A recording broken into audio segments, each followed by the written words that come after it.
अस्सलाम वालेकुम सर। चलें सर। सर इस नए फ्लाईओवर से लेते हैं, जल्दी पहुंच जाएंगे। नया फ्लाईओवर बना है क्या? हाँ, बस सड़कें और पुल यही बनाना आती हैं। जी सर, काफ़ी डेवलपमेंट हो गई है। हाँ, तुम्हें तो यही डेवलपमेंट लगेगी ना। सारा दिन टैक्सी जो चलाते हो, तुम्हें यही अच्छा लगेगा, पुल और सड़कें। इससे कौमें नहीं बनती। सर आप क्या करते हैं? एक बैंकर हूँ, अच्छी पोजीशन पे हूँ। सर ग्रोथ तो आपके सेक्टर में भी काफ़ी अच्छी हुई है।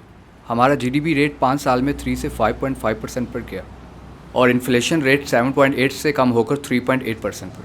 और सर एफबीआर की टैक्स कलेक्शन 1900 अरब से बढ़कर 3950 अरब पर चली गई। सर टैक्स नेट बढ़ेगा तो डेवलपमेंट भी होगी।